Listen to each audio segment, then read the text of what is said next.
Islamic to all of you. हम second year chapter 23 inheritance को discuss करने लगे हैं। तो सबसे पहले हम देखते हैं कि भाई जो हमारे पास ग्रीगर मेंडल थे उन्होंने अपने 3 लॉज को प्रपोज किया था और उन्होंने अपने 3 एक्सपेरिमेंट में क्या नाम है पिया प्लांट यानी कि जिसका बायोलॉजिकल नेम होता है पाइसम सैटिवम वाला प्लांट यूज़ किया था।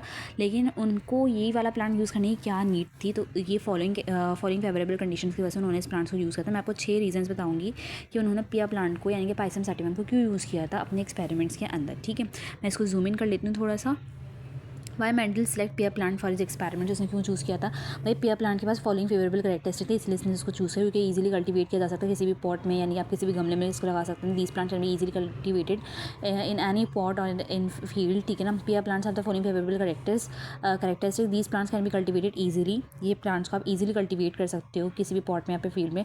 जो ड्यूरेशन होता है life cycle of this plant is very short, बहुत जल्दी उग जाता है। जो प्लांट इसके पास वेराइटी ऑफ कैरेक्टरिस्टिक्स हैं। ठीक है, this plant has a variety of character with their contrasting form. Naturally क्या नाम है सेल्फ पॉलिनेटिंग प्लांट है, लेकिन आप क्या नाम है क्रॉस पॉलिनेशन भी इसमें परफॉर्म करवा सकते हो आर्टिफिशियल मेथड के जरिए। और ये प्लांट प्रोड्यूस करता है फर्टाइल हाइब्रिड्स। ये प्लांट कैसे फर्टाइल हाइब्रिड्स प्रोड्यूस करता है? ये प्लांट प्रोड्यूस करता है फर्टाइल हाइब्रिड्स। ठीक है, और नेचुरली सेल्फ पॉलिनेटिंग प्लांट है, लेकिन क्या नाम है आप क्रॉस पॉलिनेशन भी परफॉर्म कर सकते हो कुछ आर्टिफिशियल मेथड्स को यूज़ करते हुए।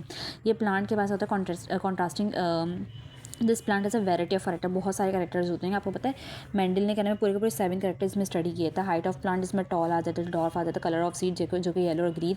इसमें टॉल क्या है डोमिनेंट है, इसमें येलो डोमिनेंट है, ग्रीन क्या नाम है रेसेसिव है। ठीक है, बाकी क्या नाम है राउंड भी इसमें डोमिनेंट है और ये रिंकल्ड है, और कलर ऑफ पॉट में ग्रीन डोमिनेंट है। ठीक है, उल्टा हो जाएगा vice versa. Shape of pot में इन्फ्लेटेड है, कॉन्स्ट्रक्टेड है, और पोजीशन ऑफ फ्लावर्स और कलर ऑफ फ्लावर्स में पर्पल और वाइट, और पर्पल क्या डोमिनेंट है और वाइट क्या है रेसेसिव है। ठीक है, कलर ऑफ फ्लावर्स में पर्पल डोमिनेंट और वाइट रेसेसिव है। तो बहरहाल अब हम क्या नाम है मेंडल के लॉस की तरफ मूव करते हैं, जो कि लॉ ऑफ सेग्रीगेशन है, जिसको हम फर्स्ट लॉ बोलते हैं मेंडल का, जिसको law of purity of gametes भी बोलते हैं। तो इसका ये टेस्ट क्रॉस बना हुआ है पूरा का पूरा। मेंडल का फर्स्ट लॉ ऑफ इनहेरिटेंस बस इतना बोलता है कि ड्यूरिंग गैमेट्स फॉर्मेशन क्या होता है कि एक सेग्रीगेट का मतलब होता है सेपरेट हो जाना। तो क्रोमोसोम का नाम सेपरेट हो जाते हैं यानी कि सेग्रीगेट कर जाते हैं ड्यूरिंग गैमेट फॉर्मेशन। तो बिल्कुल उसकी सारी एक्सप्लेनेशन देने पे क्रॉस पे पेरेंट्स वन राउंड आर और रिंकल्ड सीड्स आर ले लिया आपने। और जाहिर सी बात है जब होमोजाइगस कंडीशन होती है तो एक ही नीचे उतर के आ जाता है, तो यहाँ पे आ गया गैमेट्स की फॉर्मेशन हो गई। अब इन लोगों का क्या होगा क्रॉस होगा, तो आर यानी कि आपको 100% क्या मिलेंगे राउंड सीड्स मिलेंगे। फिर आपने क्या नाम है सेल्फ फर्टिलाइजेशन करवाया, यानी इसी को आपने F1 को F1 से मल्टीप्लाई किया, तो देखो आपके पास ऐसे क्या नाम है चेकर बोर्ड बन गया F2 का। तो इस तरीके से आप हमें फिनोटाइप रेशियो भी कैलकुलेट कर सकते हो। जीनोटाइप फिनोटाइप देखोगे कैसे नजर आ रहे हैं राउंड राउंड राउंड, तो 3:1। और जीनोटाइप रेशियो यानी कि आर कितनी दफ़ा आ रहा है, एक दफ़ा आ रहा है, तो एक दफ़ा एकदम। फिर देखो आर यानी कि होमोजाइगस और हेटेरोजाइगस की कॉम्बिनेशन को हम बोलते हैं जीनोटाइप रेशियो। अलील्स की कॉम्बिनेशन को, अलील्स देखो यहाँ पे आर होमोजाइगस है ना, एक जैसी नहीं, तो आपने एक दफ़ा, और ये देखो ये हेटेरोजाइगस 2 दफ़ा, तो ये 2 दफ़ा, और रिंकल में स्मॉल आर तो ये एक दफ़ा। तो इस तरीके से हम ये वाला काम कर रहे होते हैं अपने पास। ठीक है,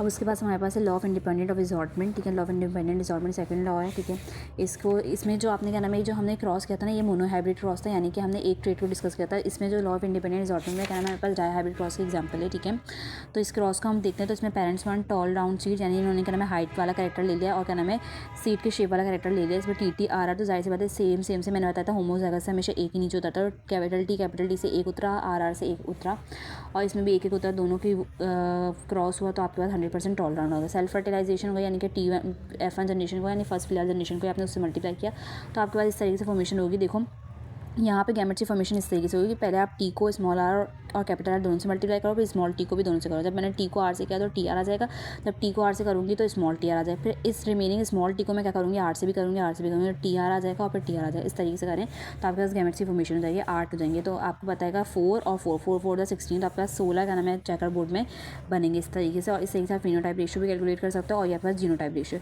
लॉ ऑफ डोमिनेंस बेसिकली क्या बोलता है, जो मेंडल का थर्ड लॉ है, Mendel study even 7 traits in plant. मैंने आपको बताया था उसने प्लांट में 7 ट्रेड्स को डिस्कस किया था, यानी मेंडल ने स्टडी किया था 7 ट्रेड्स प्लांट में। He observe that only the dominant trait is appeared in first फिलहाल generation F1 generation, while the recessive trait does not appear at all.